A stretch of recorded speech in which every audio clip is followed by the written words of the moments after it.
કાંકરેજ તાલુકાના થરા ઓગળ વિદ્યા મંદિરમાં અને તાણા શિશુ મંદિરમાં વિશ્વ યોગ દિવસ યોજાયો હતો।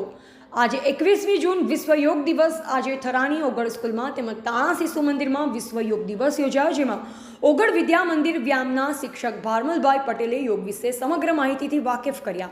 તો સાથોસાથ યોગ કરવાથી યોગ કરી મહર્ષિ પતંજલિની યોગ વિદ્યાને સાર્થક કરી પોતે તથા બાળકોને શરીર ફિટ રાખવા માટે યોગ કેટલા જરૂરી છે તે જાતે કરી બતાવી બાળકોમાં સમજ આપી।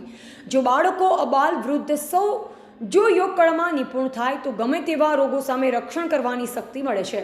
પહેલાના ઋષિ મુનિઓ આ યોગ કળાના લીધે લાંબુ આયુષ્ય ભોગવતા આપણા આદરણીય વડાપ્રધાન નરેન્દ્ર મોદી તથા રાહુલ ગાંધીએ પણ યોગ ઉપર ભાર મૂકતા હોય છે અને સમગ્ર ભારતમાં આજે યોગ દિવસની બધાએ સાથે મળી સુંદર ઉજવણી કરી।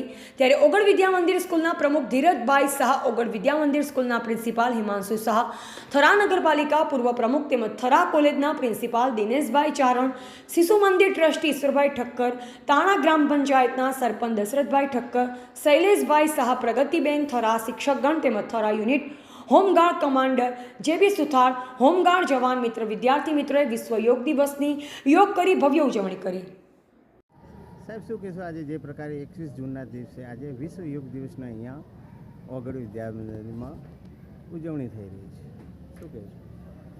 2014માં જ્યારે આદરણીય પ્રધાનમંત્રી શ્રી સૌપ્રથમ ભારતના પ્રધાનમંત્રી બન્યા અને એ ખુદ યોગ સાથે સંકળાયેલા હોવાથી એમણે સપ્ટેમ્બર મહિનામાં જ્યારે વિશ્વનો એક સંકલન થયું એમાં એમણે એક પ્રસ્તાવ મૂક્યો અને એ સમયે પ્રસ્તાવ પાસ થયો કે 21 જૂનથી યોગ દિવસ આખો વિશ્વ ઉજવશે।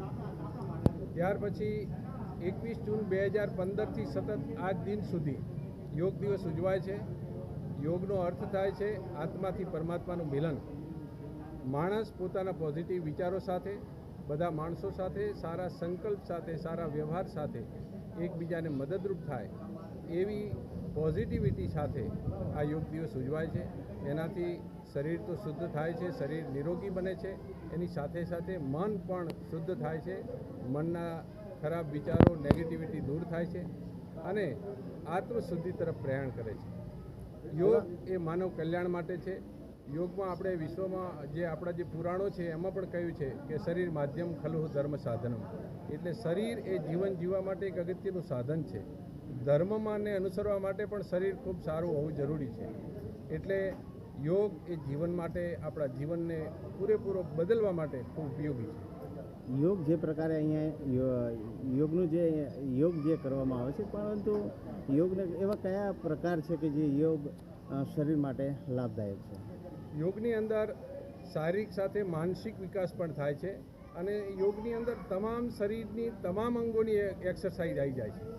એટલે યોગથી માણસને સંપૂર્ણ વ્યાયામ મળે છે। એ બાકી એક્સરસાઇઝોમાં માત્ર શારીરિક જ શ્રમ મળે છે, જ્યારે યોગની અંદર શરીરની સાથે સાથે એનું મન પણ મજબૂત બને છે, એનું મન એકાગ્ર બને છે। એના ભ્રામરી અને ઓમકાર પ્રાણાયામથી એના મનના તરંગો ડેવલપ થાય છે અને એની અંદર જે એના જ્ઞાનતત્વો છે એ વાઇબ્રેટ થાય છે। વિદ્યાર્થી જીવનમાં યોગ કરવાથી એની યાદશક્તિમાં વધારો થાય છે, યોગની અંદર નકારાત્મકતા દૂર થાય અને એકાગ્રતામાં વધારો થાય છે।